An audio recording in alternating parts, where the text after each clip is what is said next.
네, 오신 분들 환영합니다. 오늘부터 4주 동안 그리스도인의 경건 생활, 디보션이라는 것에 대해서 잠깐 말씀을 나누려고 합니다. 그래서 오늘은 첫 번째 주로 오늘은 왜 경건 생활을 해야 되는가, 경건 생활이라는 것이 왜 우리에게 필요한 것인가, 오늘은 그것을 나눌 것이고요. 다음 주에는 광야라고 하는 타이틀로 모든 사람의 인생에는 광야라는 게 필요하다는 거, 그에 대해서 나누고, 그 다음 주에는 기쁨에 대해서 나눌 것입니다. 경건 생활을 통해서 누리는 유익 중에 하나가 예수 믿는 사람들이 평생 간직해야 될 기쁨이라는 것인데, 세상이 주는 것과 다른 기쁨, 그 다음에 마지막으로는 성숙에 대해서 이렇게 나누게 될 겁니다. 그래서 이제 여러분들 마지막에 도달하게 되면 우리가 구체적으로 경건 생활할 때 어떤 도구를 사용하면 좋겠는지에 대한 자료들도 좀 보여드리려고 합니다. 여러분들이 개인적으로 공부할 수 있도록. 성경책만 가지고 묵상하는 것도 굉장히 도움이 되지만 우리가 성경을 더 깊이 알기 위해서, 이해하기 위해서 성경을 공부할 수 있는 개인적인 자료들 굉장히 많습니다. 성경 공부 교재들도 있고 보조 자료들도 있고, 이런 것들을 우리가 어떻게 개인의 그리스도인으로서 잘 사용할 수 있는지, 그런 것들을 좀 도와드리려고 합니다. 그래서 먼저 본문 읽기 전에 설명을 먼저 드리고 싶은 게 있는데, 우리가 이제 경건 생활이라는 주제로 다루잖아요. 이 경건 생활, 디보션이라고 하는 이것은 사실 예배를 드린다든지, 우리가 개인적으로 새벽 기도를 한다든지, 그 다음에 혼자서 우리가 하는 개인의 영성 활동도 있죠. 그 다음에 셀 모임을 한다든지, 이런 모든 게 사실 영성 생활입니다. 경건 생활에 속하는 것이지만 이번에 저희가 4주 동안 하는 경건 생활은 지극히 개인적인 경건 생활, 조금 더 구체적으로, 아주 스페시픽하게 구체적으로 우리 한 사람이, 나 개인이 주님과 만나는 시간을 일컫는 것을 지금 디보션으로 정하고 그것을 얘기하는 것입니다. 그래서 여러분, 예배도 경건 생활에 제일 중요한 겁니다. 예배는 당연히 중요한 거고요. 셀 모임이라든지 기도 모임이라든지 여러분이 큐티를 하는 거라든지, 이런 모든 것들이 다 경건 생활인데, 그 중에 개인적으로 내가 하나님과 1대1로 만나서 지내는 개인적인 이 하나님의 만남의 시간을 우리는 경건 생활이라고 부르고, 그것에 대해서 오늘 이제 4주 동안 나누려고 하는 겁니다. 그래서 지금 경건 생활의 용어 자체에 대한 정의를 넓은 의미로 사용하는 게 아니라 좀 좁은 의미로, 내가 혼자서 주님과 만나는 시간, 이렇게 여러분들이 정의하면 좋겠다는 생각입니다. 그래서 이거는 내가 혼자서 주님과 만나서 말씀을 묵상하고 기도하고 찬송하고 경건 서적을 읽는, 그래서 주님을 더 알아가는 이런 모든 행위들을 일컬어서 디보션이라 이렇게 지금 얘기하는 겁니다. 그거를 왜 우리가 해야 되는가? 오늘 여러분들이 오늘 이제 공부를 마치고 내가 매일 주님과 만나는 시간을 꼭 좀 가져야 되겠다, 이런 마음이 조금 생기면 오늘 공부는 끝난 겁니다. 오늘은 그래서 왜 경건 생활이 필요한가, 요거를 오늘 제일 먼저 좀 나누려고 합니다. 성경책 성경 구절 누가복음 15장 20절 한 절만 읽도록 하겠습니다. 다 같이 한 목소리로 읽겠습니다. 이에 일어나서 아버지께로 돌아가니라. 아직도 거리가 먼데 아버지가 그를 보고 측은히 여겨 달려가 목을 안고 입을 맞추니. 이 장면은 탕자가 돌아와서 아버지와 껴안는 포옹의 장면입니다. 여러분, 이 구절은 내용 다 잘 알고 계시니까 이 구절을 읽고 그냥 여러분들이 딱 읽으면서 여러분들이 느끼는 어떤 느낌, 한 단어로 어떤 단어가 딱 떠오르는지, 성경에 나오는 말 말고 여러분의 생각 가운데 이 장면을 딱 보는 순간에 참 좋다, 어떤 단어가 딱 튀어나오는지 뭐든지 한 번만 얘기해 보실래요? 한 단어만. 이걸 읽으니까 어떤 단어가 딱 떠올라요, 여러분? 사랑, 또요? 네? 조금 크게. 재회. 가요를 좋아하시나 봐. 용어가 이게 가요 노래 같은데, 재회, 또요? 괜찮아요, 뭐든지. 측은함. 네, 측은함. 좋습니다. 또요? 아버지의 마음. 네, 감사합니다. 오늘 제가 제일 먼저 좀 나누고 싶은 단어는 이 생소한 말인데, 여러분, 멋이라고 하는 단어입니다. 멋. 여러분들 이렇게 정직하게 이해하시면 좋겠어요. 옷을 입을 때, 똑같은 옷을 입을 때 키 큰 사람이 멋있을까요? 키 작은 사람이 멋있을까요? 솔직하게 얘기하세요. 괜찮아요? 네. 어때요? 적당한 사람 말고 보편적인 얘기를 하라는 거예요. 보편적인 얘기 괜찮아요. 상처 안 받아요. 저도 안 받고 괜찮아요. 어때요, 여러분? 왜 모델을 키 큰 사람을 쓰죠? 멋있어요. 그리고 상체가 긴 사람이 멋있어요? 하체가 긴 사람이 멋있어요? 알긴 다 알아, 우리가. 안 돼서 그렇지. 여러분, 보편적으로 보는 아름다움이라는 게 있는 거예요. 그래서 여러분, 이 최고의 디자이너와 2류, 3류의 디자이너의 차이는 이런 거죠. 인류가 아닌 사람들이 옷을 디자인하면 그 옷을 입잖아요. 그러면 그 사람이 그 옷을 입고 지나가면 옷만 보여요. 그거는 인류 디자이너가 아니에요. 최고의 디자이너가 옷을 디자인하면 그 사람이 최고의 디자이너가 옷을 입혀가지고 걸어가면 옷이 드러나는 게 아니라 그 사람이 드러나는 거예요. 이게 최고의 디자이너예요. 이런 생각을 해보셨어요? 키가 큰 사람들의 그 멋이 몇 년 갈까? 길어야 80년이에요. 제가 오늘 나누려고 하는 건 뭐냐면 그리스도인의 멋은 뭘까라고 하는 거예요. 여러분, 우리가 보편적인 안목이라는 게 있어요. 그래서 옷은 키 큰 사람일 때 더 멋있다? 우리가 다 보편적으로 알고 있는 거예요. 그렇다면 예수 믿는 사람에게 멋은 뭘까?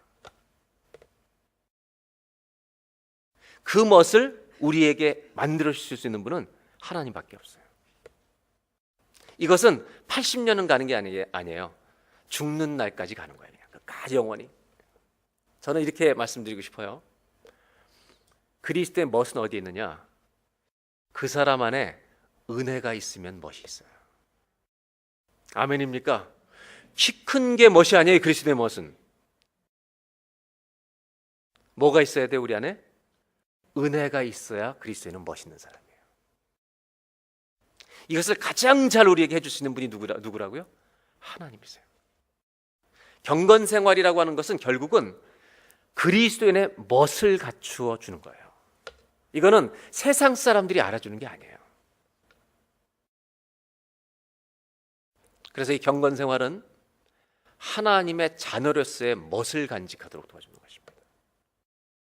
여러분, 키가 크든 작든 다 우리가 소망 가운데 오늘 들어가기를 바랍니다.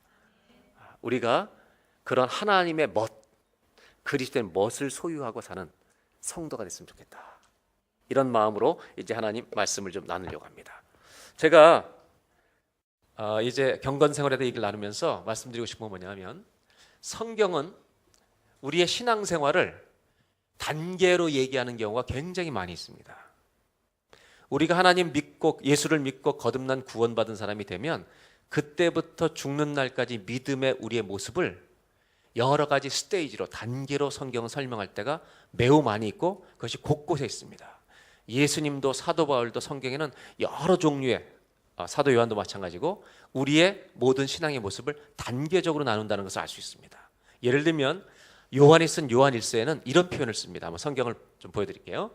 2장 이제 12절부터 보시면, 자녀들아 내가 너희에게 쓰는 것은, 여기에 우리를 부를 때 children이라고 부릅니다. 자녀들아 내가 너희에게 쓰는 것은 너희 죄가 그의 이름으로 말미암아 사함을 받았으며, 13절 fathers 아비들아 내가 너희에게 쓰는 것은 너희가 태초부터 계신 일을 알았으며, 그 다음에 young men 청년들아 내가 너희에게 쓰는 것은 너희가 악한 자를 이기었습니다. 그 다음에 14절에 또 반복됩니다. 아이들아 내가 너희에게 쓴 것은 너희가 아버지를 알았으며, 하나님 아버지죠.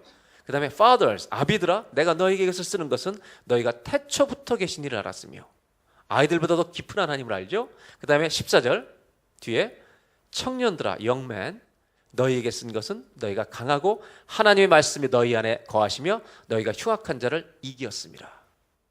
여기는 이런 두 가지 의미가 있습니다. 첫째는 요한이 편지를 쓸 때 애들과 청년들과 어른들에게 편지를 썼다는 이 신체적으로 나이가 드신 분과 젊은 사람과 어린아이들에게 대한 편지의 의미도 있지만, 또 하나는 영적으로는 영적인 아이들이 있고 영적인 청년들이 있고 영적인 아비들이 있다는 것을 의미한다는 것입니다.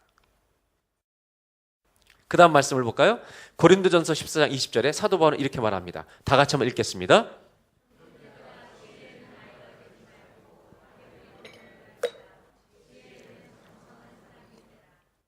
네, 우리가 하나님의 말씀을 아는 지혜에 있어서 어린 아이가 될 수도 있고 어른이 될 수 있다고 말하는 겁니다. 그런데 지혜에 대해서, 하나님을 아는 지혜에 대해서는 어린아이의 수준에 있지 말라는 것입니다. 어른이 되라는 것입니다. 그래서 우리는 그리스도인으로서 영적으로 어른이 되어가야 된다는 것을 굉장히 성경은 강조하고 있다는 걸 우리가 볼 수가 있습니다. 왜냐하면 우리가 영적인 아비가 되면 많은 사람들을 도와줄 수 있기 때문입니다. 그래서 바울은 에베소 4장 15절에 이렇게 말합니다. 다 같이 한번 읽겠습니다.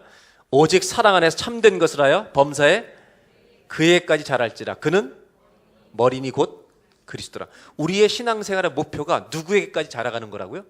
그리스도에게까지 자라가는 거예요. 그러니까 신앙생활의 우리 여정 자체가 스테이지가 있다는 겁니다. 내가 어린아이 수준인지 청년 수준인지 아비 수준인지, 주님으로부터 얼마나 많이 닮아 있는지, 얼마나 조금 닮아 있는지 우리가 성경을 읽으면서, 우리가 삶을 보면서 분별할 수 있다는 겁니다. 예수님은 그것을 이렇게 말씀하셨어요. 볼까요? 한 절만 다 같이 읽겠습니다. 시작.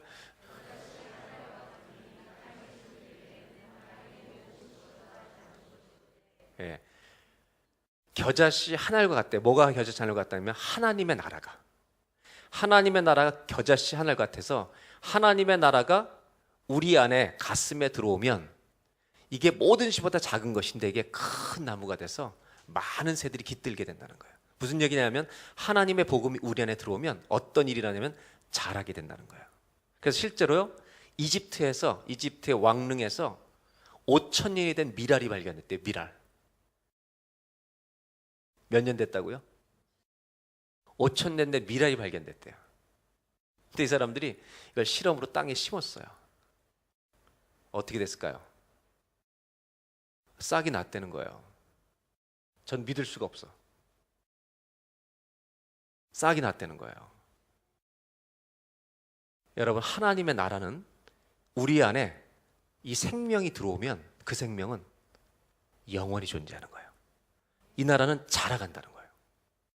성경에서 제가 얘기하려는 게 뭐냐 하면, 성경이 보여주는 신앙의 여정은 다 단계가 있다는 걸 말해요. 그래서 이제 제가 누가복음 오늘 15장을 읽은 이유를 말씀드릴게요. 탕자의 비유를 통해서 우리 신앙의 여정이 어떻게 진행되는지 볼 수 있다는 겁니다. 성경에 보면 이렇게 정의할 수 있어요. 탕자의 스토리는 제일 먼저 집에서 시작됩니다. 집 안에 있지만 이 탕자는 꿈이 뭐냐면 집을 나가는 겁니다. 어떻게 하든지 집에서 나가려고 하는 거예요. 어디로 나가려고 그래요? 세상으로 나가려는 겁니다. 그래서 to the world라고 그럴 수 있죠. 그 다음에 세상으로 가서 한참 동안 세상 안에서 놀고 먹습니다. 죄에 빠져 있는 기간이죠. In the world입니다. 그래서 전부 바닥이 나니까 그 다음에 누구 집이 기억났어요? 아버지 집이 기억납니다. 그래서 그 유명한 영화 제목 집으로, to his home, father's home이라고 하는 거죠. 그냥 홈이라고 해놓을게요.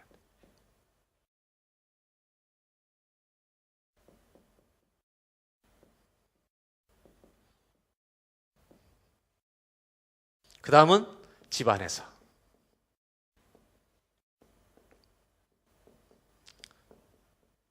아버지의 집 안에 들어가는 겁니다.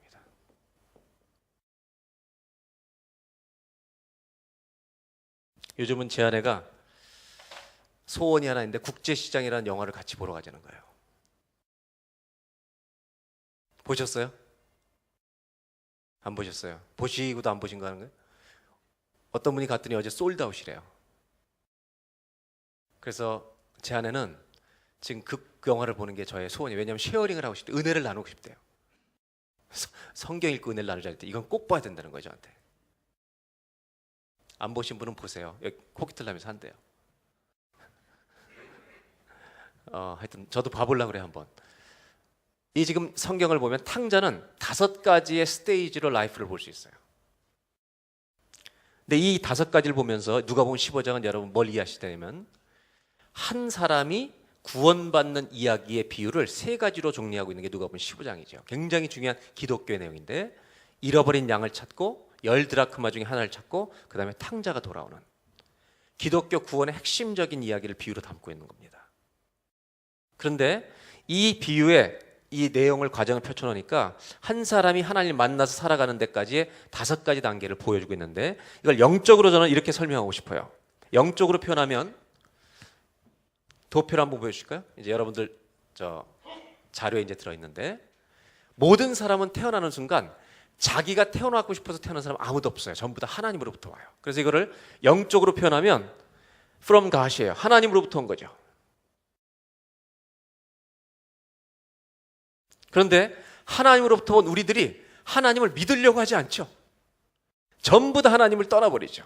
그래서 죄를 향해서 떠나는 toward sin으로, 죄를 향해서 떠나는 단계예요. 그 다음에 어떻게 해요? 그 죄 가운데 완전히 살아가는 거죠. 그러다가 여기서 중요한 게 이거죠. 이렇게 살아가다가 탕자처럼 바닥을 치잖아요. 혹은 바닥을 치거나 혹은 하나님 말씀을 듣는 기회가 있어서 내가 죄인이라는 걸 깨닫고 하나님 앞에 돌아오는 과정, 회심이죠. 이런 일들이 일어날 때 우리가 어떤 것을 설명할 수 있냐면 성령의 조명이 일어났다고 얘기하는 겁니다.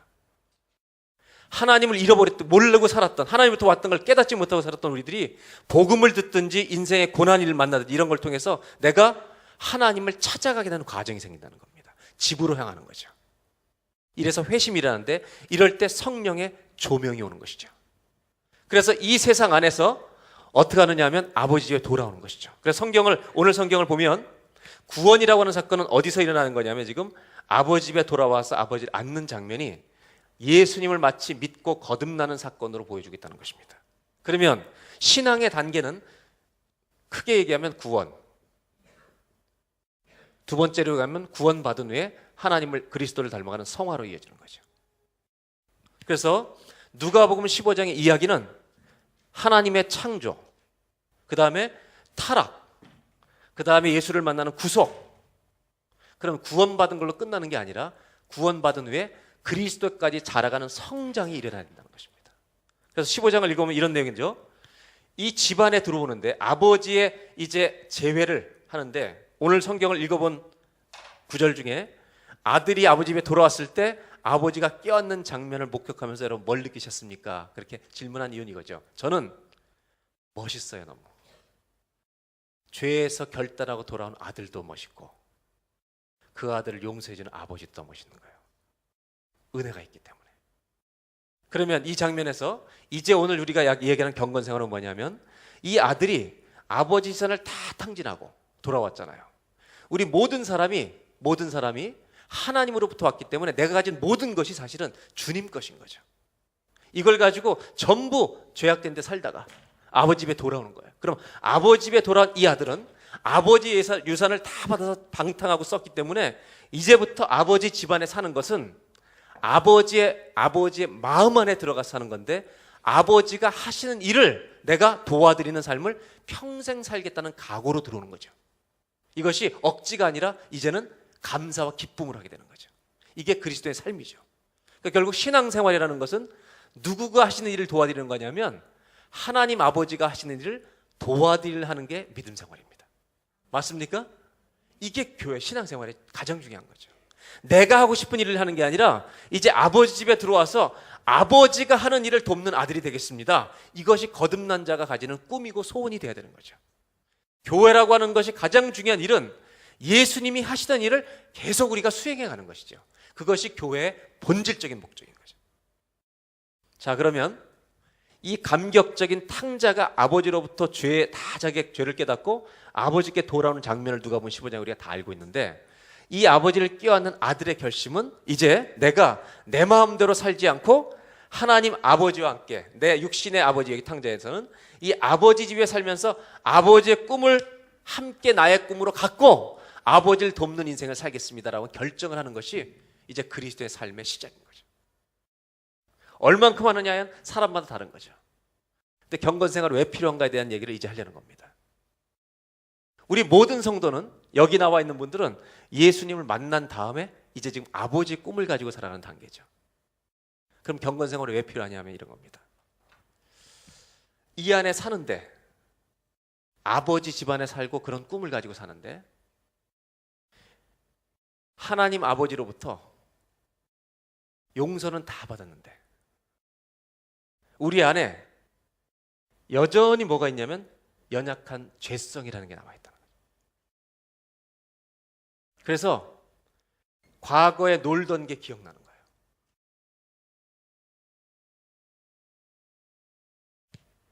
내가 아버지 용서를 다 죄 용서를 다 받았는데 여전히 죄성은 남아있어서 본능적으로 다른 짓을 하고 싶은 생각이 자꾸 도전이 오는 거예요. 그리고 저 친구들한테 러브콜이 와요. 막 너 요즘 뭐하니? 걔네들이 전화도 안 와도 괜히 궁금해. 걔네들이 뭐하는지 요즘. 인간의 죄성이죠.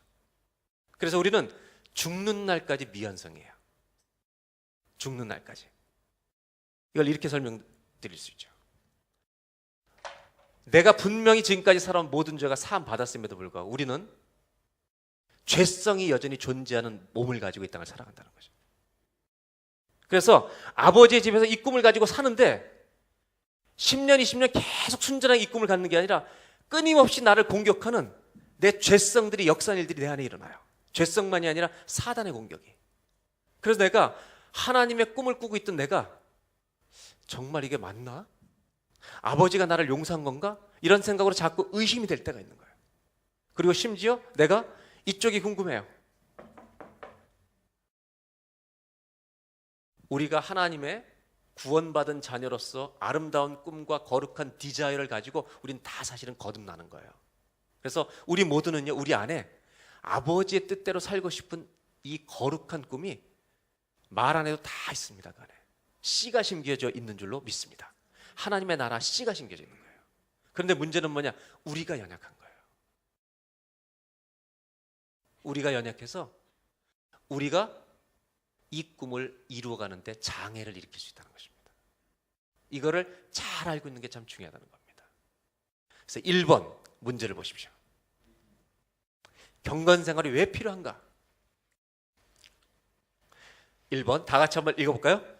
죄 용서는 받았으나 죄성은 가지고 있기 때문에 경건 생활이 필요하다.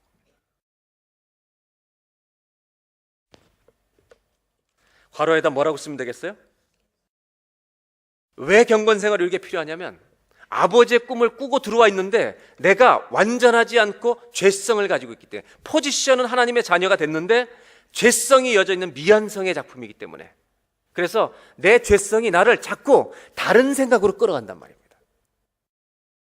이제 그것을 조금 더 설명드리려고 합니다. 우리는 하나님의 자녀가 되어서 완전한 주의 나라에 들어갈 모든 약속을 받은 사람들입니다.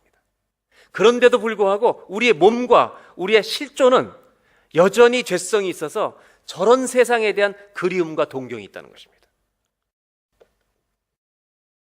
이런 질문을 해볼까요? 하나님을 신실하게 믿던 사람들이 타락하는 경우 보셨어요? 안 보셨어요? 보셨어요? 안 보셨어요? 예? 경험적으로 알 수 있는 일이라는 겁니다. 어떤 분은 그래요. 구원을 안 받아서 그렇겠지. 아니요. 구원을 안 받아서 그런 분도 있지만 구원 받은 사람들 중에도 타락하는 사람들이 얼마든지 있다는 것입니다.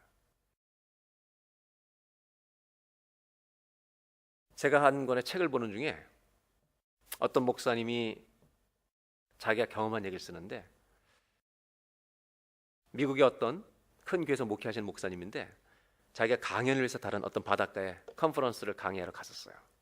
자기 동료와 함께 이제 쉬는 시간에 바닷가에 산책을 나갔는데 한 자매가 책을 읽는 걸 보는데 막 중얼거리고 있더래요. 그래서 전도할 마음으로 대화를 걸었대요. 그랬더니 이 자매가 자기의 목표는 하나님을 안 믿는 거래요. 왜 그러냐 그랬더니 11살 때부터 17살 때까지 동네 목사에게 성추행을 당한 거예요. 하나님이 살아계시다면, 지금은 40이 넘은 여자인데 이런 일이 어떻게 일어나냐? 자기는 하나님은 없다. 그래서 하나님이 없다는 것을 내가 끝까지 지키는 게 인생의 목표라는 거예요. 리더십이라는 이 미국에 나온 잡지가 있는데 1년에 4번 나오는 잡지인데요. 어느 정도 통계의 신빙성은 모르겠지만 그 잡지에 어떤 기록이 있었냐면 미국에서 목회하는 목회자들 가운데 10% 정도가 포르노 중독이라는 것입니다.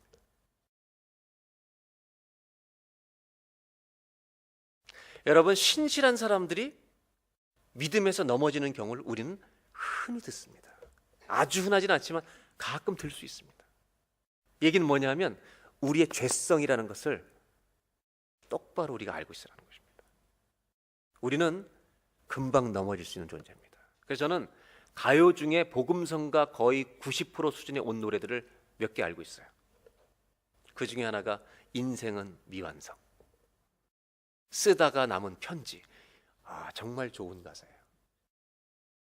우리는 죽는 날까지 미완성이라는 거 아셔야 돼요.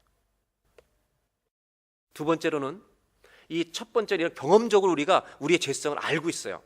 충분히 다 넘어질 수 있다는 걸 우리가 다 느끼고 있어요. 두 번째는 성경이 그래서 이렇게 말씀을 우리에게 정확히 주고 있습니다. 고린도후서 한번 보세요. 11장 2절에 내가 하나님의 열심으로 너희를 위해 열심을 내노니 내가 너희를 정결한 처녀, 고린도 교회 성도들을 정결한 처녀로 한 남편에 있는 그리스도께 드리려고 중매를 함이로다. 그러나 나는 3절 뱀이 그 관계로 하와를 미혹한 것 같이 너희 마음이 그리스도를 향하는 진실함과 깨끗함에서 떠나 부패할까 봐 두려워하노라. I am afraid라고 되어 있습니다. 우리가 언제든지 죄성에 넘어질 수 있다는 사실을 언제나 깨어 있으라고 얘기한다는 것입니다. 두려워하라고. 갈라디아서 6장 1절에 바울은 또 이렇게 얘기합니다. 형제들아, 사람이 만일 공동체 안에서 무슨 범죄한 일이 드러나거든 신령한 너희는 분노로 고치지 말고 온유한 심령으로 그러한 자를 바로잡아 고쳐주되, 그 다음에 나올 말씀이 너 자신을 살펴봐 너도 시험을 받을까 두려워하라. 우리가 성경에서 말하고 있는 말을 잘 들으셔야 합니다. 저는 모태신앙으로 자란 사람이에요. 저는 대한민국에서 제사라는 걸 들어본 적이 단 한 번도 없어요. 목회지 가서 처음 봤어요. 한번 우리 동네 사람 제사상에 가본 적이 없어요. 기독교 집안에서 자란 저에게인데 죄의 본능은 똑같거나 더 클 수도 있습니다. 다 똑같다는 겁니다. 우리가 죄성에 대해서 적어도 배워야 될 것은 첫째, 우리 눈으로 믿음이 있다는 사람 중에 몰락하는 경우가 너무 많이 우리는 볼 수 있다는 겁니다. 두 번째는 성경 말씀이 증거하고 있다는 것입니다. 뭐라고? 우리가 하나님을 신실하게 믿는 꿈을 갖고 있다가 그리스도에서 떠날까 봐 믿음을 잃어버린다는 게 아니라 더러운 곳으로 빠질까 봐 두려워해야 된다고. 세 번째는 종말에 대한 얘기를 하고 있습니다. 여기를 보세요. 지금 이 본문은 탕자를 보면 탕자가 구원받는 시점은, 이 그리스도를 만난 시점은 이렇게 볼 수 있습니다. 그러면 예수님을 만난 것은, 구약이라고 하는 책은 창조부터 시작해서 종말까지, 구약이라는 책은 신약과 연결시켜서 그리스도의 구원의 유일성에 대해서, 이 메시아라고 하는 분이 왜 오셔야 되는지, 그분 오신 분을 우리가 왜 믿고 이분을 전파해야 되는지를 얘기하는 책인데, 성경 전체가 얘기하고 있는 주제는요, 예수 그리스도지만 결국은 예수 그리스도를 통해서 이루실, 구약부터 신약까지 성경 전체를 관통해서 끝까지 다 나가면 뭐가 나오냐면 하나님의 나라가 탄생하는 거예요.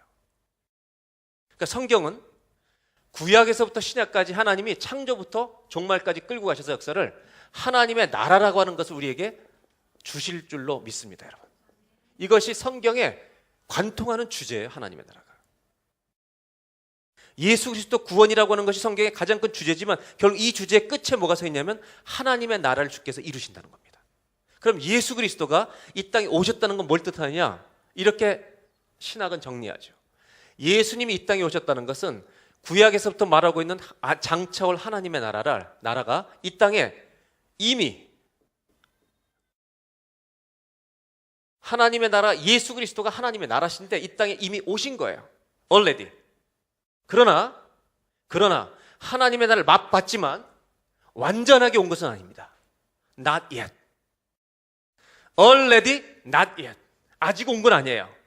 하나님의 나라 우리가 예수님을 통해서 저분이 오면 어떻게 되는구나. 예수님이 다스리시면 귀신이 쫓겨나는구나. 병이 낫는구나. 죽음에서 일어나는구나. 하나님을 봤단 말이죠. 그러나 하나님이 이루시고자 하는 완전한 하나님의 나라는 not yet. 아직 안 온 거예요. 그래서 이 예수님이 오신 때부터 다시 예수님이 오시는 날, 재림하시는 날 하나님의 나라는 완전히 완성되는데 이때의 기간을 성경은 뭐라고 하냐면 말세라고 부르는 것입니다.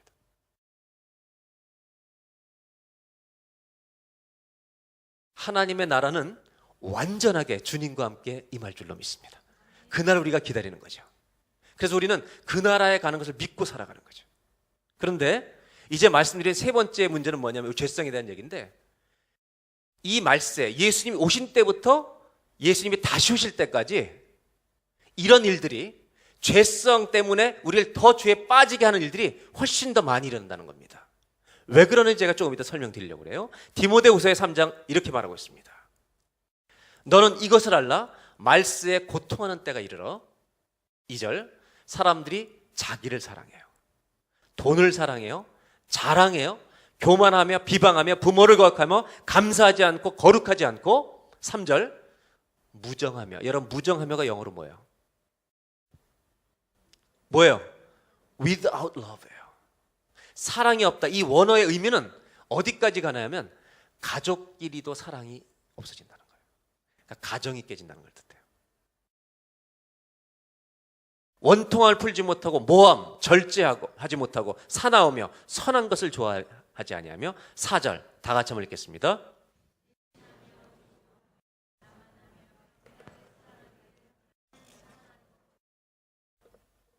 그 다음에 5절 경건의 모양은 있으나 경건의 능력은 부인하니 이 같은 자들에게서 내가 돌아서.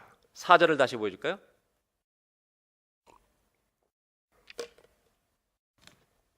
사절에 보니까 이 시대는 이 말세라고 하는 시대, 하나님의 나라가 임했지만 완전한 나라가 아직 임하지 않은 이 사이에는 어떤 일이 자꾸 일어나면 사람들이 쾌락 사랑하는 것을 하나님 사랑하는 것보다 더 한다는 거예요. 그래서 경건의 모양은 이 안에 아버지 집안에 들어와 살면서도 죄성 때문에 자꾸 경건의 능력을 우리가 누리지 못한다는 거예요. 교회 다니고 있는데 떠나지 않고 있는데 종교생활을 하고 있는데 죄에 자꾸 넘어져 버린다는 거예요. 조급하고 무정하고 분내는 일들이 내 안에 자꾸 일어난다는 거예요. 그래서 성경이 얘기해 주는 건 뭐냐면 이런 겁니다. 경건 생활이 왜 필요한가? 우리는 지금 아버지 집안에 들어와 있어요.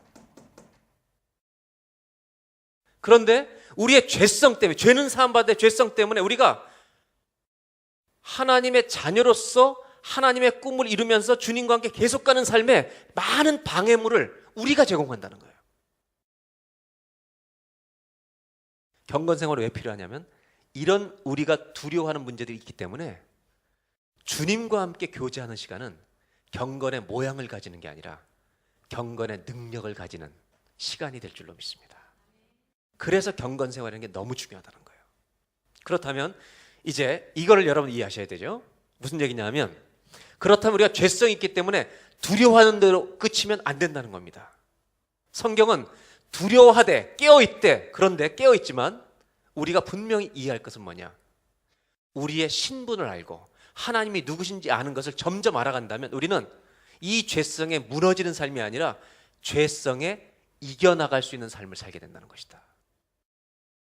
왜 그러냐면 요한계시록을 보겠습니다. 이제 우리가 어떤 상태에 있는지 이해하는 게 중요합니다. 이게 굉장히 중요한 부분입니다. 지금 이것이 큰 용이 내쫓기니 옛뱀 곧 마귀라고도 하고, 여러분 창세기 3장에 뱀이 등장하는데 마귀라고도 하고 사단이라고도 하며 온 천하를 꾀는 자라. 그가 땅으로 내쫓기니 그의 사자들도 그와 함께 내쫓기니라. 여러분 예수님 앞에는 모든 게 떠나는 겁니다. 사단이. 그러니까 지금 예수님을 만나면 사단도 예수님을 압니다. 맞죠? 사단이 예수님을 믿진 않지만 알아요. 그래서 예수님이 귀신 들린 자에게 귀신을 내쫓으면 소리 지르고 나가는 겁니다. 그 예수의 권세 앞에. 그 다음 보세요. 이 사단이 후반부 10절. 아니, 내가 또 들으니 앞에 보세요.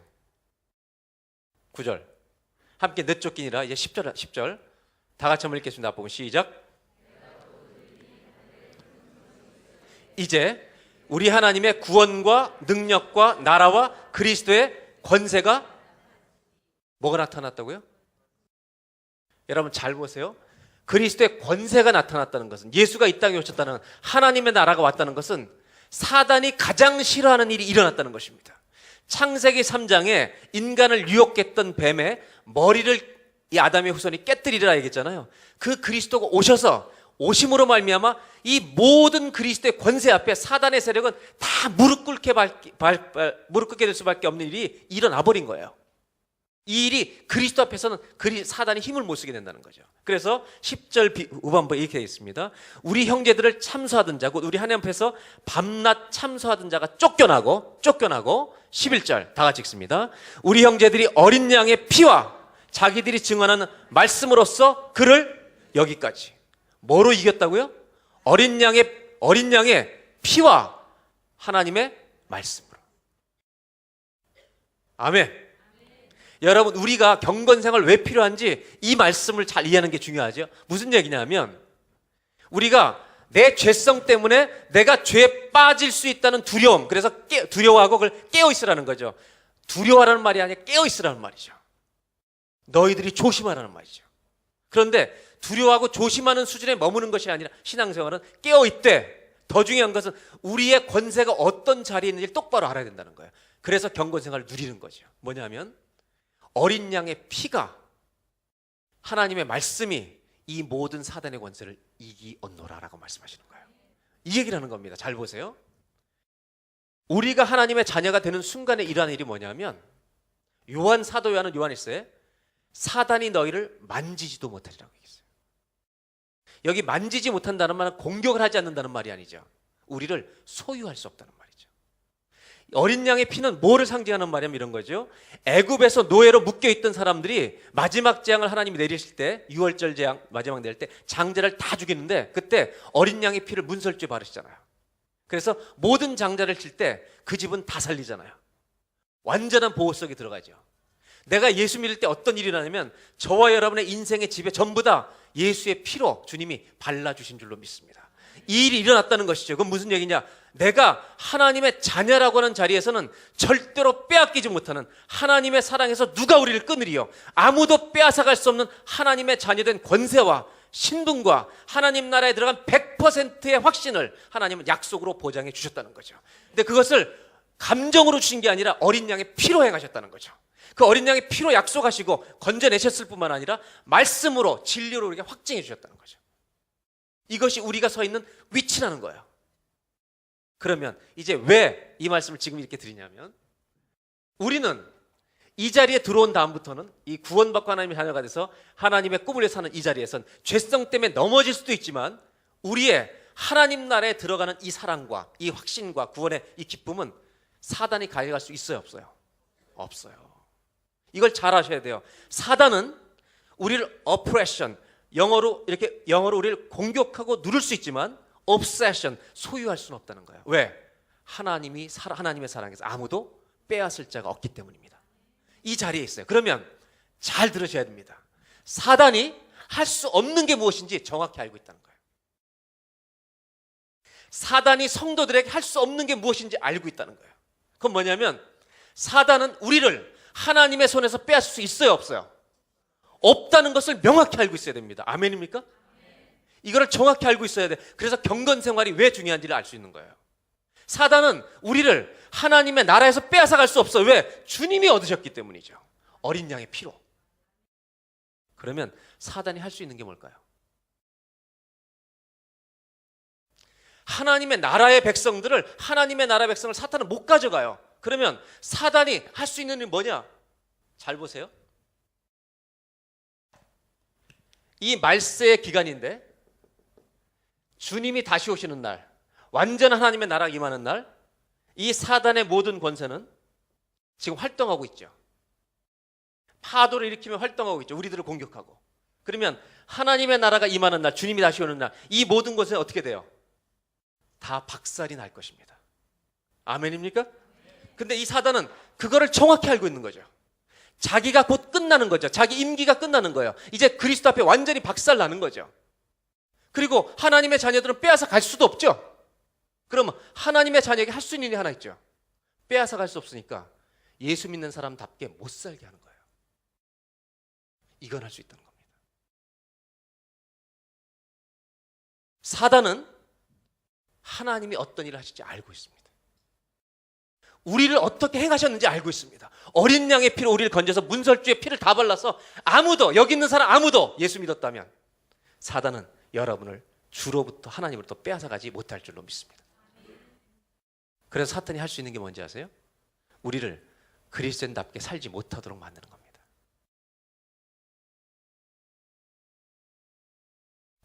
사단의 최고의 전략이죠. 그래서 그리스도인의 멋을 가져가 버리는 겁니다.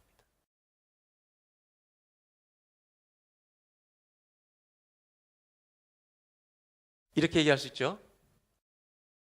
사단은 우리가 하나님을 믿는 믿음의 이런 집들을 자꾸 무너뜨려서 우리 담을 헐어버리라고 그러는데, 경건생활이라고 하는 것은 우리 하나님과 개인적으로 만나서 주님이 누군지 알고 점점 깨달아갈수록 내 인생의 집에 믿음의 벽돌을 점점 하나씩 쌓아가는 겁니다.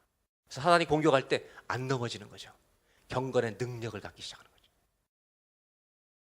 그래서 우리가 주님과 만나는 시간을 통해 이런 축복을 누려야 할 줄로 믿습니다.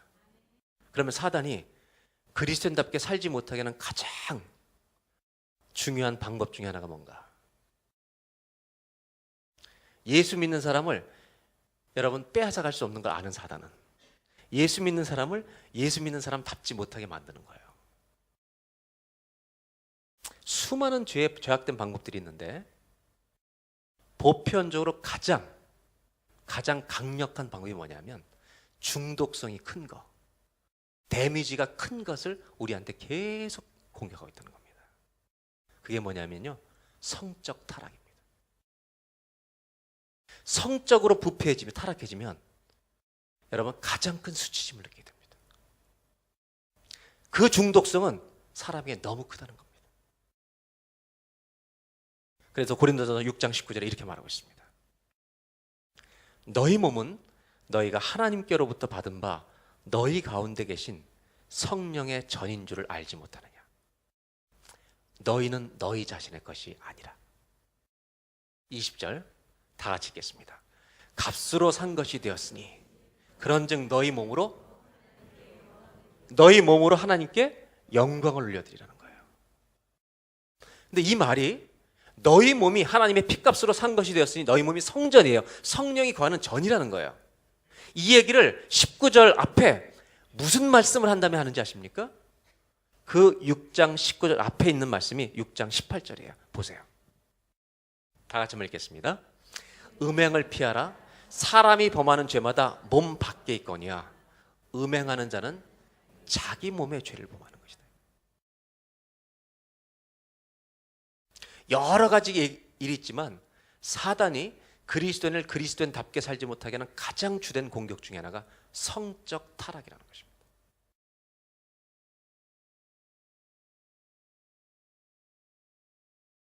저는 리더십 잡지를 보면서 옛날에 믿질 않았어요. 10% 이상의 목사님들이 포르노에 중독됐다. 이게 어떻게 이러고 설교할 수 있겠나. 더 놀라운 것은 미국의 10대 대형교회 목사님 중에 어느 선교단체가 보고한 바에 따르면 3명 정도가 성적인 어떤 문제 때문에 상담을 받고 있는 거예요.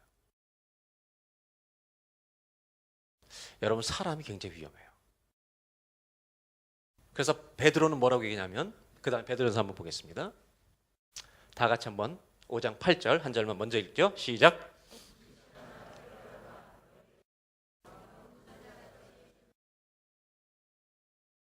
네, 근신하라 깨어라.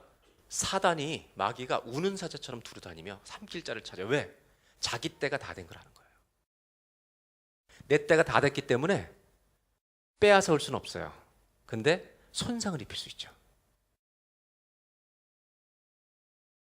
손상을 입히는 거예요. 우리가 경건 생활을 지키지 않으면, 이것으로 무장해서 영의 갑옷을 매일 입지 않으면 우리는 죄와 맞닥뜨리면 쓰러지는 거예요. 근데 영의 무기를, 영적인 갑옷을 입고 나가면 경건의 능력이 있는 자가 될 줄로 믿습니다. 이 차이인 거죠. 그래서 이렇게 여러분 설명할 수 있어요. 내가 거듭난 하나님의 자녀로서 아버지 집안에 들어온 사람이 됐다는 말은 예배를 통해서, 성도의 교조를 통해서, 개인의 경건 생활을 통해서 하나님의 위로부터 내리는 풍성한 은혜를 받는 정말 축복된 성도의 삶을 살 수 있는 너무 아름다운 가능성을 갖고 있는 것과 동시에, 또 한편 이런 우리 그리스도의 거듭난 존재는 사단의 공격에 의해서 깨어질 수 있는 굉장히 연약하기도 하면서, 반대로 내 죄성이 죄를 찾아가기도 하는, 그래서 나를 무너뜨릴 수 있는,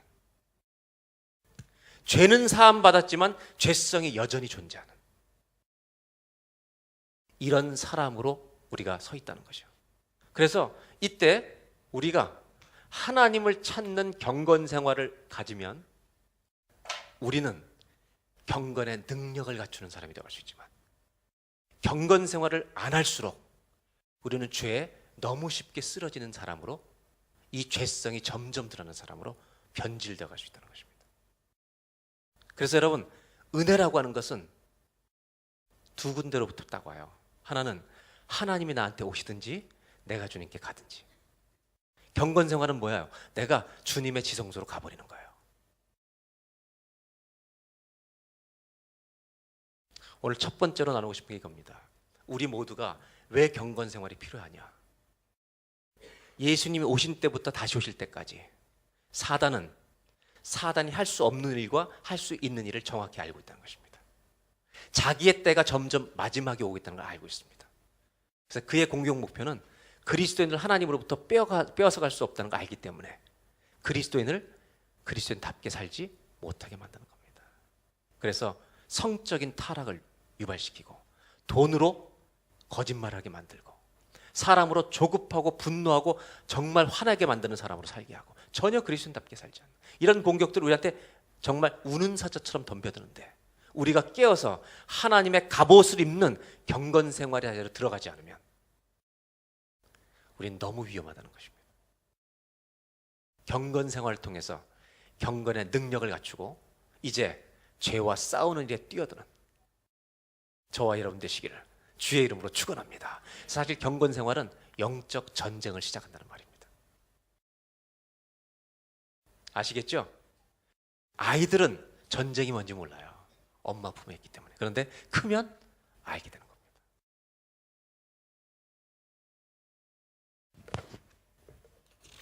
저와 여러분에게 경건 생활이 얼마나 중요한지 첫 번째로 여러분 기억하고 여러분 마음속에 새겼으면 좋겠습니다. 두 번째로 왜 경건 생활이 필요한가에 대한 얘기를 좀 나누도록 하겠습니다. 두 번째로 필요한 이유는 이것입니다. 믿음의 사람들이, 하나님 아버지 안에 있으면서도 믿음의 사람들이 죄에 넘어진 사례들을 살펴보니까 아주 중요한 두 가지 이유가 있다는 것입니다.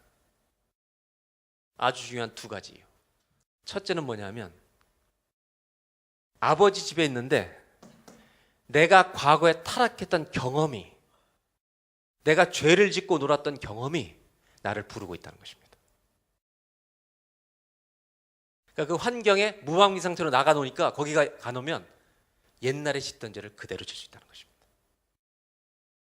과거의 경험이 우리를 초대하고 있다는 겁니다. 그러니까 여러분 다 이제 젊은 때는 조금씩 이렇게 놀아봤어요? 우리는 지금 다 이렇게 이제 신앙생활 하지만 불러다가 이렇게 제대로 무장되지 않아서 불러다가 옛날 거절에 딱 갖다 놓으면 똑같이 거기 살 수 있습니다. 전 체육대회 할 때 깜짝 놀랄 때가 있어요. 이렇게 응원 이렇게 하시는 분들 보면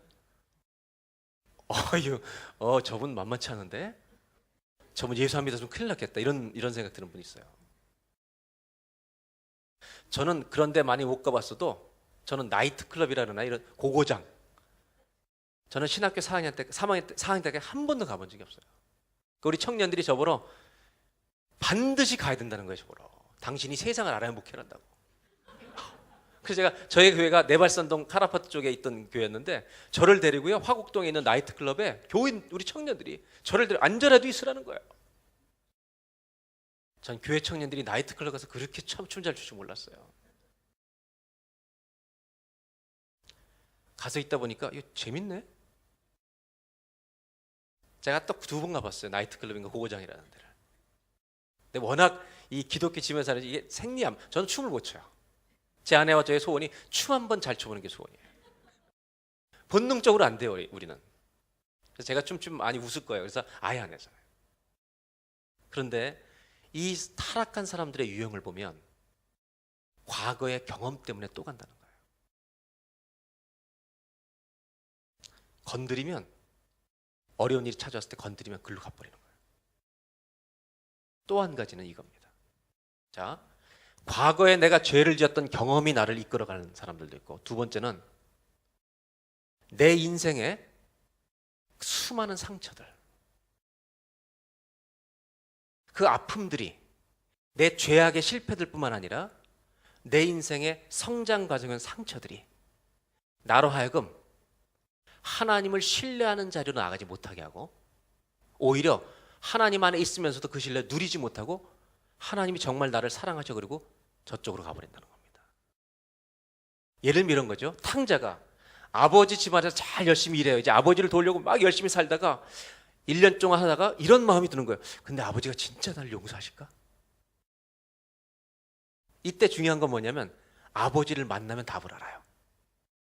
그렇잖아요. 아버지를 만나면 답을 하는. 이때 어떻게 돼요? 감정적으로 신뢰가 안 되니까 어떻게 해요? 아닐 것 같다는 친구가 전화 오면 가버리는 거예요, 그걸로. 그래서 걔가 여기가 좋아, 아버지는 안 믿어, 이렇게 하면 거기서 또 한 달을 노는 거죠. 이래서 상처 때문에 그런 경우가 많다는 거죠. 그런데 그때 아버지 앞에 나아가서, 이게 경건 생활인 거예요. 아버지 앞에 나가서 아버지 제가 왔습니다. 정말 아버지 나를 사랑하세요? 안 믿어지는데, 그럼 아버지가 무슨 소리야 이놈아, 너는 내 거야, 내게 다 네 거야. 진리를 알지니 진리가 너희를 자유케 하리라. 이거를 누려야 되는데 여러분 잘 보세요. 감정의 소리를 듣고 아버지의 진리의 음성을 못 들으면 저쪽으로 돌아가는 거예요. 그러니까 경건 생활은 뭐냐면 감정의 소리를 듣는 것이 아니라 아버지의 진리의 음성을 듣게 되는 시간이 경건의 시간입니다. 경건 생활이 그래서 필요한 거죠. 그래서 두 종류의 사람을 보는 거죠. 첫째는 과거의 죄의 경험이 나를 불러서 어떤 문제가 있을 때 일로 다시 가는 거죠. 두 번째는 내 인생의 상처가 나를 계속 공격하니까 내가 하나님의 진리 앞에 나가지를 못하고 그 소리에 반응하기 시작하는 거죠. 예수님이 사마리 여자를 만났잖아요. 사마리 여자 만나서 대화를 하다가 네가 내가 누군지 알았으면 나한테 물을 달라 그랬을 거야. 당신 누구십니까? 막 대화하잖아요. 그러다가 이제 당신이 참 메시아라는 걸 알려주셨잖아요. 그때 이 여자가 물동이 버려도 동네로 뛰어갑니다. 이 여자는요, 어떤 여자냐면 상처 때문에 사람을 만나는 걸 싫어했던 사람이에요.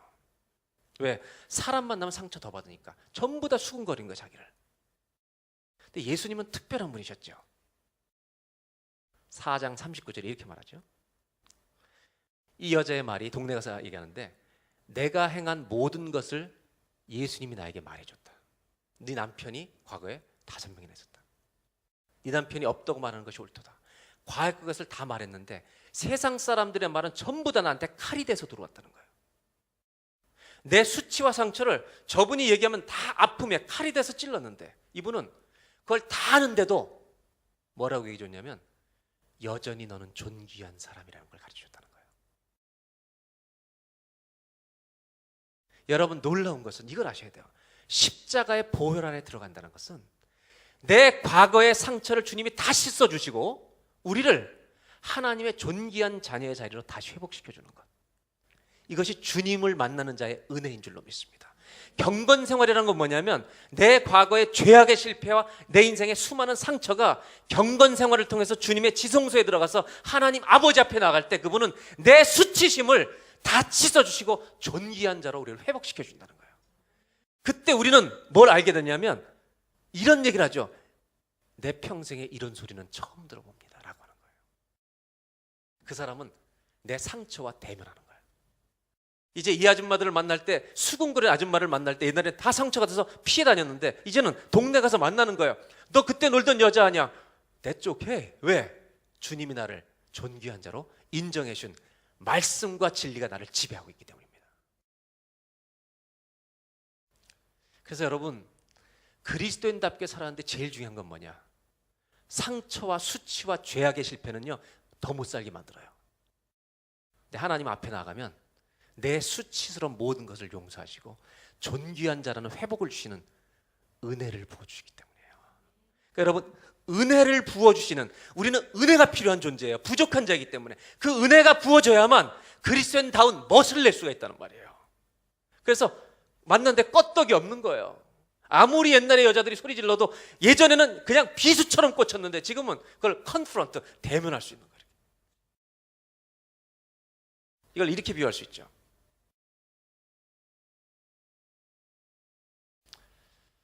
우리 모든 사람들은 인생에 그만한 수많은 약점과 이런 걸 갖고 있는데 언제든지 노출될 수 있는 거예요. 그리고 이것이 말을 안 해도 감정적으로 내 안에서 일어날 수 있는 거예요. 근데 이것을 계속 감정을 쫓아가면 나는 그리스도인다운 멋을 낼 수가 없어요. 그런데 하나님 앞에 나아가서 내 문제를 고하고 그때 주님이 나를 껴안아 주시는 체험을 하면 너는 여전히 내 존귀한 딸이다.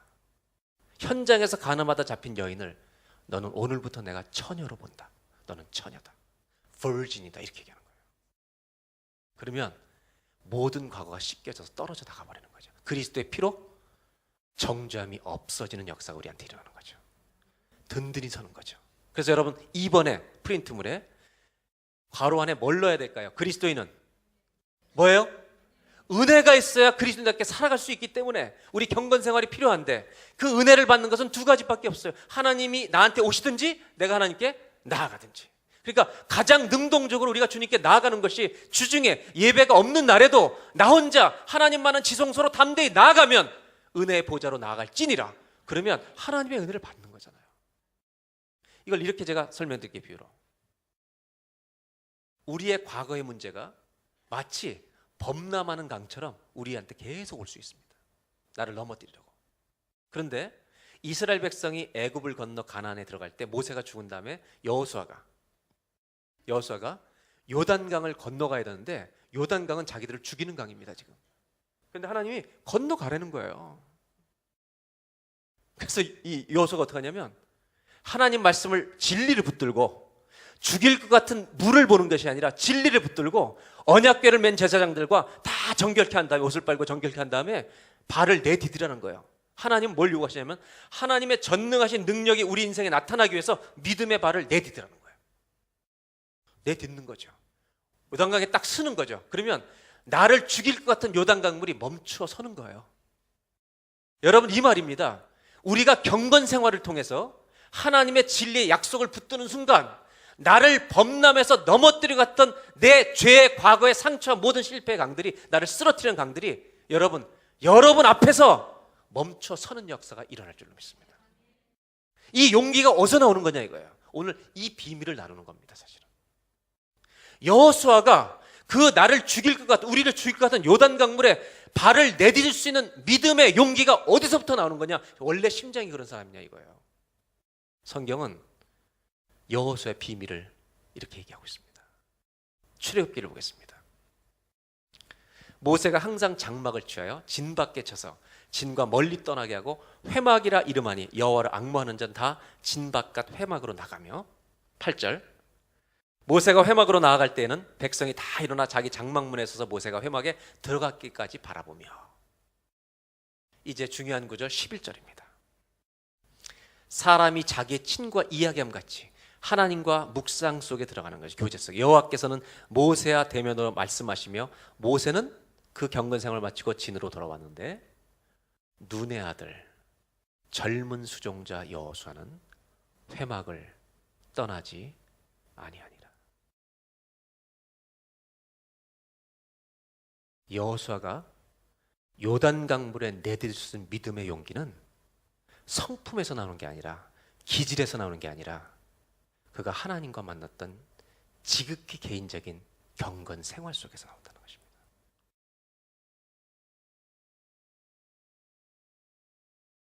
하나님과의 경건 생활을 누리는 사람은 나를 무너뜨릴 것 같은 요단 강물을 대면할 수 있는 자리로 간다는 것입니다.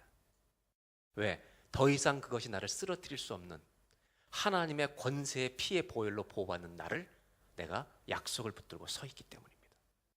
저와 여러분이 경건 생활을 통해 나를 자꾸 죄악으로 실패로 네가 이런 사람으로 무너뜨리는 모든 말과 사탄의 공격 앞에 여러분 피해 다니지 말고 좌절하고 쓰러지지 말고 똑바로 딱 서서 여러분의 인생 앞에 여러분의 경건의 능력 앞에 그리스도의 권세를 의지하는 믿음 앞에 나를 무너뜨리는 모든 과거의 실패 강들이 멈춰 서는 것을 눈으로 똑똑히 보는 기적이 일어나기를 주의 이름으로 축원합니다.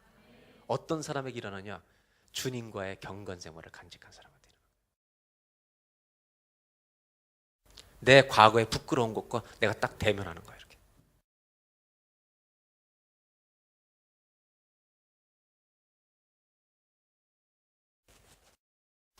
아까 제가 책에서 얘기되었던 그 미국 목사님이 만났던 40대 자매, 자기 인생 목표는 하나님을 안 믿는 것이다. 끝까지. 그 자매는 일주일 동안 이 목사님과 형제들이 같이 거기 있는 사람들이 계속해서 만납니다. 해변가에서 만나서 하나님의 사랑을 나누기 시작합니다. 그리고 떠나기 전날 해변가에 서서 4명이 손을 잡고 기도를 시작합니다. 이 자매가 손을 잡고 기도를 하는데 그런 기도를 드렸다고 합니다. 내가 11세부터 17세까지 나를 성추행한 목사님을 용서합니다 라고 기도했다는 것입니다. 그는 과거와 대면할 수 있는 사람이 되는 겁니다. 예수님을 영접하고. 은혜라고 하는 것은요, 쓰러진 사람을 다시 일어나게 하는 힘입니다. 하나님의 권세입니다. 우리는 죄성을 가진 우리들이기 때문에 은혜가 필요하다는 걸 잊지 마시길 바랍니다. 우리는 은혜의 힘이 있어야 과거의 죄와 상처로부터 우리가 이겨나갈 수 있다는 것입니다. 여러분, 내 인생을 함부로 범람하고 내 과거를 사단의 공격의 도구로 내어두지 말라는 것입니다. 공격하는 이 문제들을 사단이 마구 사용하도록 허락하지 말고 내 모든 것들이 경건생활 주 앞에 나아가서 예배드리든지 기도하든지 혼자서 개인적으로 주님을 만나는 시간에 내 모든 문제들을 십자가 앞에 내려놓고 주님이 나의 모든 것을 씻어주신 것을 억셉트하고 믿음으로 받아들이고 이제 내 모든 과거까지도 사단에게 내어서 놀이개로 사용하지 않도록 주님께 맡겨드림으로 내 과거를 씻어주신 주님의 은혜 아래 사랑 안에 살아갈 수 있는 저와 여러분이 되시기를 주의 이름으로 축원합니다. 이 상처가 주일 예배만 오면 좋겠는데 그게 아니라 매일 찾아올 수 있는 일이기 때문에 우리에겐 경건 생활이 매일 필요하다는 것이죠. 그래서 경건 생활은 우리로 하여금 하나님의 진리, 음성을 붙들 수 있게 하는 너무 중요한 시간이기 때문에 우리가 이것을 빼앗기지 않았으면 좋겠다. 저는 우리가 돈 만불이 아니라 100만 불보다 더 값진 것이 주님 만나는 시간이라는 것을 우리가 이번에 다 좀 마음속에 확신하는 은혜가 있기를 바랍니다. 이것이 된다면 오늘 밤에 내가 이제 매일 주님 만나는 시간을 좀 가져야 되겠다 이런 생각이 든다면 오늘 공부는 끝난 겁니다. 저는 그래서 이런 걸 좀 도와드리고 싶어요. 제가 목사님들하고 무슨 얘기했냐면 올해 매일 할 수도 있고 그러니까 일주일에 며칠만 그러니까 일요일부터 계속 토요일까지 할 수 없지만 우리 교회 이렇게 좀 개인의 경건 생활 자기가 좀 정착시키고 싶은 사람을 교회에 불러서 몇 주나 뭐 한 2달이나 이렇게 우리가 만나가지고 계속 같은 시간에 모여서 하는 거죠. 성경 공부를 하는 게 아니라 모여서 디보우션 하는 거예요, 혼자서. 그래서 자기 삶의 습관화가 될 수 있도록. 이것이 그리스도인의 삶에 자연스러웠던 일인데 세상이 바빠지면서 이런 걸 전부 빼앗기는 거예요. 저는 여러분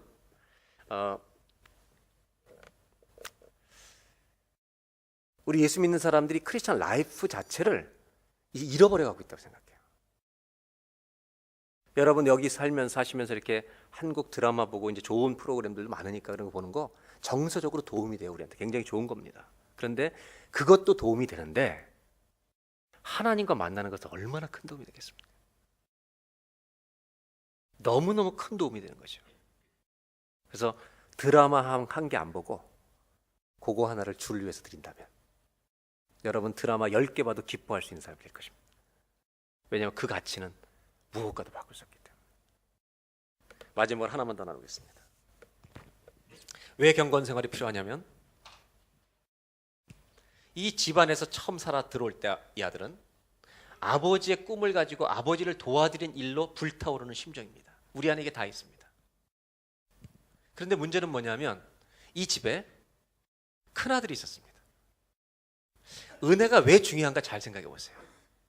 사마리아 여자도 그렇고 정말 20년 동안 목사의 성추행을 당해서 평생 목표가 하나님 안 믿는 거라는 이 여자도 마찬가지고 영혼 안에 안식이 없는 거예요. 누워도 자는 게 아니에요. 은혜가 왜 그렇게 중요하면 은혜가 오면 사람은 비로소 쉼을 얻게 될 줄로 믿습니다. 안식을 할 수 있는 거예요. 저는 그래서 교회 생활할 때 이렇게 만나면 늘 긴장해 있는 사람을 보면 굉장히 좀 부담이 돼요. 저분한테 좀 쉼이 있으면 좋겠다. 안식이 없다는 말은 은혜가 없다는 말이에요. 은혜가 임할 때 특징 중에 하나는 뭔지 아세요? 쉬는 거예요. 여호와 안에서 안식하게 되는 거예요. 근데 이 집에 아들이 하나 더 있었습니다. 아시죠? 몇째예요, 걔가? 첫째는 이 아들은 떠나지도 않았습니다. 근데 이 아들은 안식해요, 못해요? 이 아들은 아버지 안에 있으면서 아버지와 함께 사는데 아버지의 마음 안에 있지 않는 겁니다. 아버지의 꿈속에 있지 않습니다. 자기의 꿈을 갖고 있습니다. 그래서 이 아이는 왜 못 쉬냐면 저 동생이 들어간 거 보니까 아버지가 자기 유산 중에 또 줘야 되잖아요. 떼어줘야 되잖아요. 내 계획에 차질이 생기는 거죠. 우리가 하나님의 꿈과 하나님의 아버지가 원하는 일을 돕는 것이 그리스도의 삶을 알고 이제 시작해서 그분을 위해 사는데 우리의 죄성이 일을 하다가 내 꿈을 꾸게 만든다는 거예요. 내 꿈을 꾸는데 주님이 도와주시게 하는 거예요. 이렇게 변질될 수 있는 가능성이 있는 거예요.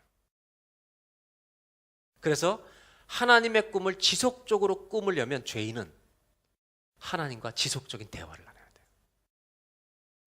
아버지가 무엇을 원하시는지 계속해서 들어야 되는 거예요. 마치 자식들이 돈 있는 부모님이 돌아가시면 사이가 그렇게 좋다가도 돈 문제 앞에서는 너무나 냉정해지는 것처럼. 왜? 내 꿈이 있는 거죠. 제가 우리 교인들한테 초창기에 이렇게 얘기했잖아요. 유산 문제로 형제들이 갈등이 생길 때 우리 교인들은 어떻게 하라고 제가 말씀드렸어요. 기억나세요? 소송에서 자기 몫을 찾아라 말라. 어떻게 하라고 그랬어요? 다 주라고. 여러분은 적어도 그리스도인이라면 형제들끼리 아버지의 유산으로 재판이 벌어질 때 재판에 뛰어들지 말라고. 형제들이 결정하는데 당신은 아무것도 안 좀 받지 말라고. 그러면 당신은 하나님이 지키신다고. 그러니까 여러분 유산 상속 문제는 저한테 상담 오실 필요가 없어요. 네? 이게 답이에요. 오지 마세요. 왜? 여러분의 10억을 저한테 왜 10억을 받을 수 있는 사람 못 받는 거예요. 이게 그리스도의 멋이라는 거예요. 멋. 은혜가 없이 어떻게 그렇게 할 수 있겠어요? 하나님의 은혜가 오면 자유할 수 있는 거예요. 안식할 수 있는 거예요. 우리들은 왜 경건 생활이 필요하냐면 하나님을 사랑하는데도 불구하고 하나님을 살고 싶은데도 불구하고 내 안에 다른 꿈이 자꾸 생긴단 말이에요. 경건 생활을 통해서 어떤 일이 일어나냐, 매일 내 안에 본능이 꿈꾸고 있는 꿈을 만날마다 포기하는 일이 일어나야 돼요. 그리고 내가 누구의 꿈으로 다시 아버지의 꿈으로 채워지는 거예요. 3번의 답이 거기다 뭐 넣어야 되겠어요? 예, 한번 보여주세요. 개인의 경건 생활이 왜 필요한 것인가? 다 같이 한번 읽겠습니다. 시작. 예, 내 꿈을 내려놓고 아버지의 꿈을 품어야 하기 때문이다. 우리가 놔두면 아버지의 사랑, 아버지의 감격을 너무 받아서 주님 위해 살고 싶은 꿈을 가지고 신앙생활 시작하는 거예요. 그리고 가요. 근데 가다 보니까 이상하게 내 꿈이 살아요. 내 영광을 받고 싶은 거예요. 우리 뭐 목사님들 다 이제 뭐 너무 좋은 분들이고 성품도 좋은데 저보다 모범생이었던 분들 참 많은데 저도 비교적 사람들이 볼 때 놀던 사람 같아요. 제가 모범생처럼 보여요. 다 아시잖아요, 그죠? 예. 그냥 보편적으로 제가 제 입으로 뭐 얘기할 수 없지만 저렇게 막 놀고 이렇게 막 방탕했던 사람은 아니죠. 학생 때 내 친구 목사가 지금 목사된 고등학교 2학년 친구가 제 아내랑 만나는데 이 친구는 고등학교 때 2학년 때부터 저희 반이었는데 목사들인데 정말 뭐 담배도 피고 2학년 때 뭐 노래는 너무 잘했어요. 그래서 찬송가도 하고 목사들인데 공부는 안 하고. 근데 이제 지난번에 만났더니 제 친구가 그 사모님과 같이 만나서 밥을 먹는데 뭐라고 했는지 아세요? 얘가 저희 아버님 돌아가실 때 와가지고 같이 밥 먹는데 나는 신일이가 고등학교 2학년 때 너 공부해야 되라고 정신 차리고 얘기 좀 말이 지금까지 기억난대. 저희 아내가 했다고 당신 착실했나 봐 그러더라고요. 증명된 거지 여보 내가. 그런데도 불구하고 저도 신학교 3학년 때까지는요, 저는 신학교 3학년 2학기 때까지 한참 뭐 학생운동 이런 거 참여했지만 저는 당구장에 가본 적이 한 번도 없어요. 그때까지. 그 많은 유혹이 왔어도 당구는 운동이라고 생각하지 않았기 때문에 3학년 말에 다 우리 친구들이 잘리고 막 이러면서 저도 이제 어려운 일을 겪으면서 3학년 마지막에 당구장을 처음 가봤어요. 저는. 그러니까 짬뽕도 먹고 짜장면도 시켜 먹고 막 김밥도 아줌마도 오고 막 굉장히 재밌더라고요. 그런 인생을 우리가 다 경험하잖아요. 그런데 우리가 그런 과거의 것들을 자꾸 경험했기 때문에 죄의 본능이 있죠. 내 그 과거의 경험이 있죠. 상처가 이런 것들이 복합적으로 이끌어서 내가 하나님의 꿈을 위해 살고 싶은 디자이어로 구원받아 사는데 이 과거의 문제들이 나 안에 꿈으로 나타나요. 내가 인정받고 싶은 거, 내가 드러나고 싶은 거, 내가 이루고 싶은 것으로 자꾸 변해가는 거예요. 그래서 하나님의 말씀을 묵상하고 그 말씀을 내 가슴판에 새기는 시간이 경건 생활이에요. 이사야서 43장 21절에는 주님이 정확하게 이렇게 말하고 있어요. 다 같이 한번 읽겠습니다. 이 백성은 내가 나를 위하여 지었나니 나의 찬송을 부리라. 하나님이 말씀하고 싶으신 게 뭐냐면 우리 한 사람 한 사람이 한 사람의 인생이 하나님을 노래하는 악기가 되길 원하는 거예요. 명품 악기가. 그럼 우리를 그런 명품 악기로 만드실 수 있는 분이 누구냐? 주님밖에 없는 거예요. 그래서 여러분 잘 아시겠지만 바이올린들 중에 아주 굉장히 좋은 바이올린에 속하는 몇 가지 이름들이 있습니다. 그 중에 하나가 스트라디바리우스라는 바이올린인데 이 바이올린은 18세기에 만들어졌습니다. 지금 20세기, 21세기까지 지금은 더 없어졌겠죠. 20세기에 이 스트라디바리우스 18세기에 만들어진 이 바리우스 바이올린 개수가 세계에서 600에서 700개 남아 있어요. 바이올린을 연주하는 사람들은 그 악기 또 외에 몇 가지겠는데 그거를 가져보는 게 소원인데 이 악기 하나가 10억이 넘어요. 근데 이유가 있습니다. 그 이유는 뭐냐면 18세기에 이탈리아 사람이 만든 건데 이 패밀리가 만든 건데요. 그때 유난히 추웠던 거예요. 바람도 불고 너무 추운 거예요. 그러니까 추우면 나무의 나이테가 훨씬 더 좁게 형성이 돼요. 그래서 밀도가 높아지는 거예요, 나무가. 더우면 엉성해지는데 추위를 견디려고 밀도가 높아지는데 밀도가 높아진 나무로 바이올린을 만드니까 소리에 변음이 별 수 없는 거예요. 음이 꾸준하게 나는 거예요. 그래서 하이 퀄리티 보이스를 갖는 거예요, 이 바이올린이. 이게 이 바이올린이 만들 이 가치를 다는 아주 굉장히 중요한 이유가 하는. 그러니까 바람을 많이 맞고 추운데 견딘 나무가 기가 막힌 소리를 내는 거죠. 그러니까 이민 생활을 비하면 우리가 인생을 그냥 혼자 살아가는 것도 한국에 살아가는 것도 힘든데 이민 생활을 한다는 건요 언덕에 바람 부는 데 서 있는 거와 똑같습니다. 제가 에드몬턴에 계속 지금 우리 가잖아요. 처음에 갔을 때 이제 거기가 계약을 해서 그 교회가 저보러 계약을 해요. 하자 그래가지고 뭔 계약이냐 했더니 목사님한테 매년 우리 교회 와서 부흥회하는 계약을 하자는 거예요. 그래서 그거는 제가 할 일이 아니라 우리 교회로 보내시라고. 그래가지고 매년 우리가 가다가 이제 지금 블레싱 캠프까지 하게 됐는데 거기 처음 갔을 때 저를 라이드 해주신 분이 70세 된 남자분이었는데 왜 이렇게 70대 된 분을 라이드를 부탁해요? 오늘 죄송하게. 근데 너무 건강하신 거예요. 그리고 재미있으시고. 그러면서 뭐라 하시냐면 에드몬턴에 자주 와보셨어요? 자주 안 왔습니다. 밴쿠버 여기가 좋다는 거예요.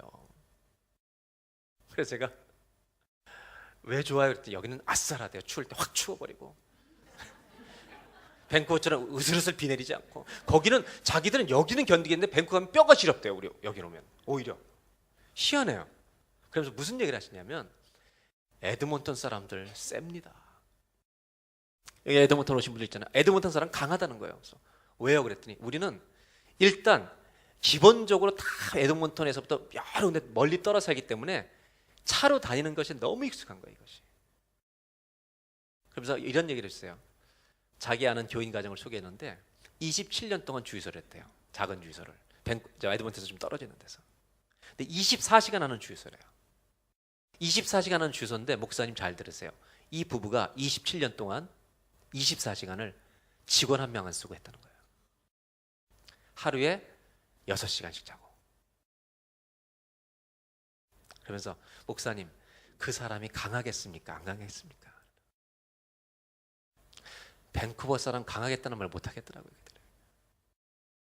강해지겠네요.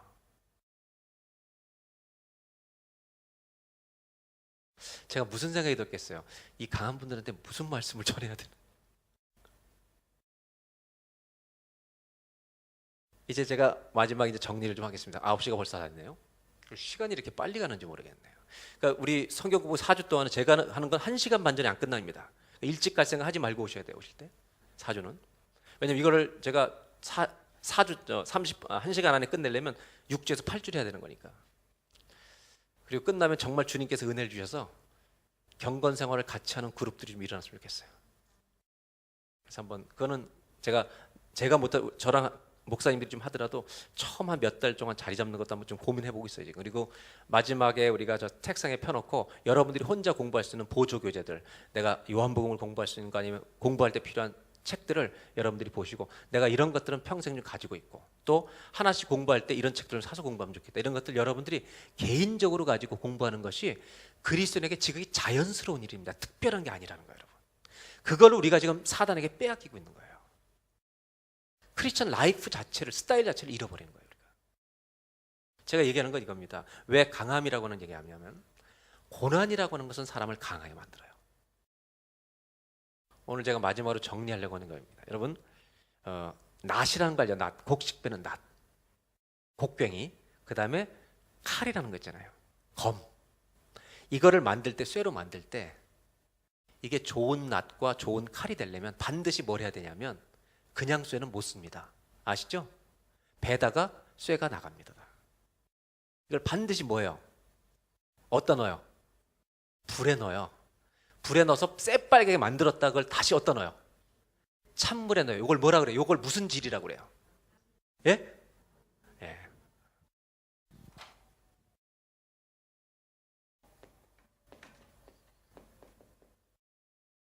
담금질이라고 그러잖아요. 이 담금질은 쇠를 어떤 목적으로 담금질을 하는 거냐면, 뭐를 벨 때, 여러분 칼로서 뭘 베는데 칼이 부러지면 칼이 아니죠. 그는.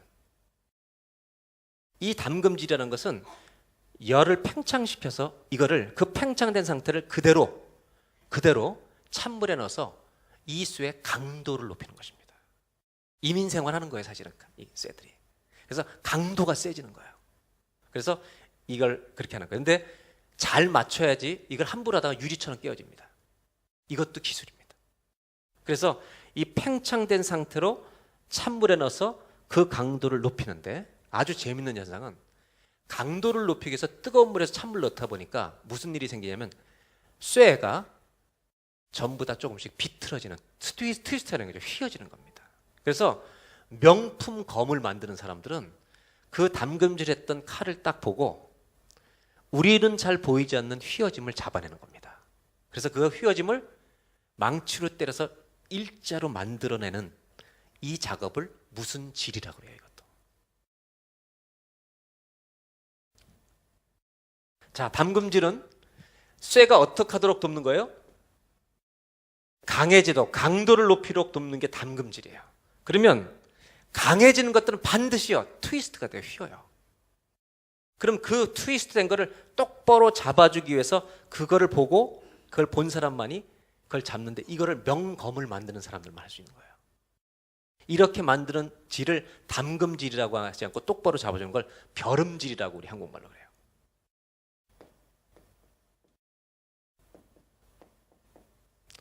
그러니까 좋은 검은 똑바로 잡는 벼름질과 강도 높이는 담김질을 병행해야만 좋은 검이 탄생하는 거죠. 하나님 말씀은 성령의 검과 같아서 우리가 이 땅에 만나는 모든 문제를 잘라내릴 수 있는 하나님의 능력과 권세가 있는 검입니다. 그렇죠? 저와 여러분에게 하나님 말씀의 검이 들려져 있고 저와 여러분의 인생이 제약된 세상을 만날 때 그것을 깨뜨릴 수 있는 명검이 될 수 있길 바랍니다. 하나님의 찬송을 하는 악기가 돼야 되고 세상의 죄악을 무너뜨리는 명검이 돼야 돼요. 그러려면 뭐가 필요하냐? 우리는 제가 볼 때 강도는 준비된 것 같아요. 한번 옆에 분들한테 강해 보이십니다. 한번 이렇게 해볼까요? 강해 보이십니다. 말 안 해도 알죠? 그런데 우리는 강하다 보니까 고난을 겪다 보니까 강해는 졌는데요. 안에가 트위스트가 되는 거예요. 이거를 펴준다는 말은 온유하게 만드는 거예요. 강한데 온유한 거예요. 그러니까 경건생활이라는 건 뭐냐면 내가 하나님 앞에 나아가서 인생에 의해서 마음이 딱딱해진 옥토처럼 굳어져가는 것들이 하나님의 사랑으로 기경이 돼가지고 벼름질이 돼서 하나님의 멋을 갖춘 사람으로 세워져 가는 거예요.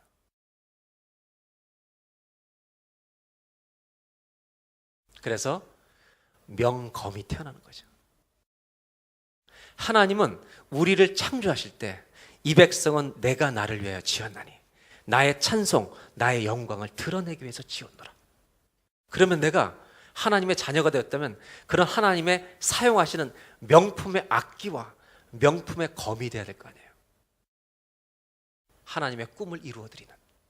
그러기 위해서 우리는 놔두면 트위스트 되니까 하나님 앞에 나가 계속해서 그분이 주신 은혜를 받음으로 말미암아 인생이라는 담금질 속에서 강해진 우리들이 그 다음에 하나님의 은혜로 벼름질이 돼서 하나님이 사용하시는 명검이 될 수 있다면 우리 인생을 통해 주의 영광을 드리는 그리스도인의 멋을 가진 그리스도인다운 사람이 되지 않겠느냐. 그래서 저는 경건생활이 왜 필요한가?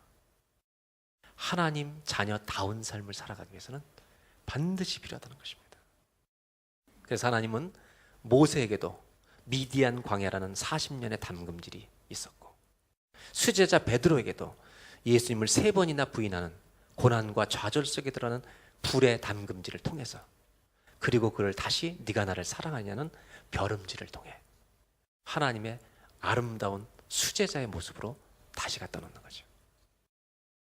오늘 마치면서 저와 여러분 안에 내가 하나님을 만나는 시간을 꼭 좀 갖고 싶다, 이런 소원이 들었다면 오늘 공부의 목표는 끝난 것입니다. 이런 소원이 조금 생기시나요? 기도하겠습니다. 기도하기 전에 찬송 하나 부를까요? 제가 이 찬송 하나 부르고 저를 한번 따라 하시죠. 그래서 정리하겠습니다. 경건생활은 우리 인생이 하나님의 손에 들려지는 것입니다. 내가 경건생활을 통해서 내가 하나님의 악기로 빚어져 가는 거예요. 하나님의 명품 악기로. 다 같이 한번 찬양하고 기도하겠습니다.